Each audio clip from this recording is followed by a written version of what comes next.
రైతు సంక్షేమంపై చర్చకు రావాలంటూ సీఎం రేవంత్ రెడ్డి చేసిన సవాల్కు మాజీ మంత్రి బీఆర్ఎస్ వర్కింగ్ ప్రెసిడెంట్ కేటీఆర్ సై అన్నారు. సీఎం రేవంత్ రెడ్డి సవాల్ను స్వీకరిస్తున్నానని చెప్పిన కేటీఆర్ చర్చకు ఎక్కడికి రమ్మన్నా వస్తామన్నారు. 72 గంటల సమయం ఇస్తున్నా, ప్రిపేర్ అయ్యి రావాలన్న కేటీఆర్ ఈ నెల 8వ తేదీన సోమాజిగూడ ప్రెస్ క్లబ్ లో చర్చకు రావాలని ఛాలెంజ్ చేశారు. ఏడాదిలోనే 2 లక్షల ఉద్యోగాలు ఇస్తామన్న కాంగ్రెస్ హామీ ఏమైందని ప్రశ్నించారు కేటీఆర్. ఉద్యోగ నియామకాలపై అశోక్ నగర్ లో చర్చకు సిద్ధమా అంటూ ఛాలెంజ్ చేశారు కేటీఆర్. మేము రెడీ, ఆయననే చెప్పింది. నిన్న కేసీఆర్ వస్తాడా కేటీఆర్ వస్తాడా అన్నాడు. మరి నేను వస్తా అంటున్నా, నీకు దమ్ముంటే రా, లేదంటే ఇంకొక ప్రతిపాదన 8 తారీఖు నాడు, ఇలా 5 తారీఖు, ఎందుకంటే ముఖ్యమంత్రి గారికి ప్రిపేర్ అయ్యేందుకు టైం పడుతుంది. 8 తారీఖు నాడు 11 గంటలకు మేమందరం వస్తాం సోమాజిగూడ ప్రెస్ క్లబ్. రా, నీకు కృతి చేసి పెడతాం. నీ కార్యకర్తలతో సహా వస్తావా, నీ ఎమ్మెల్యేలతో సహా వస్తావా, వాళ్ళు ఎంతమంది వస్తారో చెప్తే వాళ్ళకు కూడా ఇంతజాం చేస్తాం. ఛాయ్ బిస్కెట్ కూడా మా సోమాజిగూడ ప్రెస్ సోదరులను అడిగి అది కూడా ఏర్పాటు చేస్తాం. సోమాజిగూడలో ప్రెస్ క్లబ్లో 11 గంటలకు 8 తారీఖు నాడు నేను రెడీగా ఉంటా.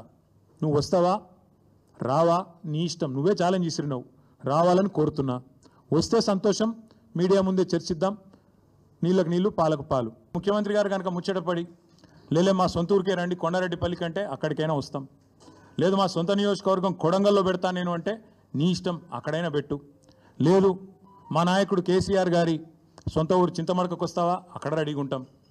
లేదు మా నాయకుడు కేసీఆర్ గారి నియోజకవర్గం గజ్వేలు, అక్కడికి వస్తావా, నీ ఇష్టం. ఊరు నీ ఇష్టం, ప్లేస్ నీ ఇష్టం, సమయం డేటు అన్నీ నీ ఇష్టం. నేను రెడీ, మా పార్టీ తరఫున నీ సవాల్ను స్వీకరిస్తూ ఉన్నాం.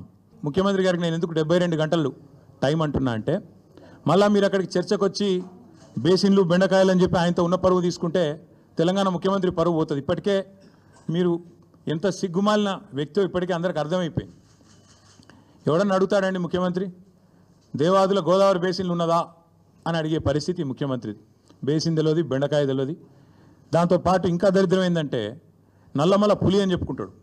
నల్లమల తెలంగాణలోనే ఉంది కదా అని అడుగుతాడు మీటింగ్లో.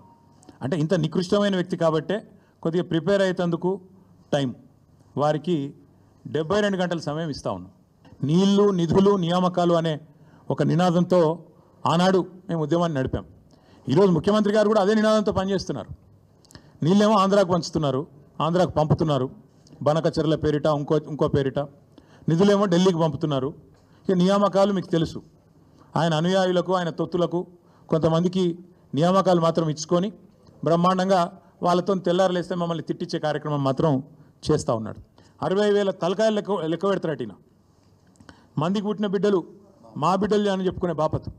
కేసీఆర్ గారు ఇచ్చిన ఉద్యోగాలు, కేసీఆర్ గారి ప్రభుత్వంలో ప్రారంభమైన నియామకాలు, నీ టైంకి వచ్చే వరకు కాగితం ఇచ్చే మోకా నీకు దొరికితే దాన్ని పట్టుకొని నేను ఇచ్చిన ఉద్యోగాలంటే సిగ్గుందా అని అడుగుతా ఉన్నాం. వస్తావా అశోక్ నగర్కి చర్చకి? అశోక్ నగర్లో పెడదామా, వస్తావా?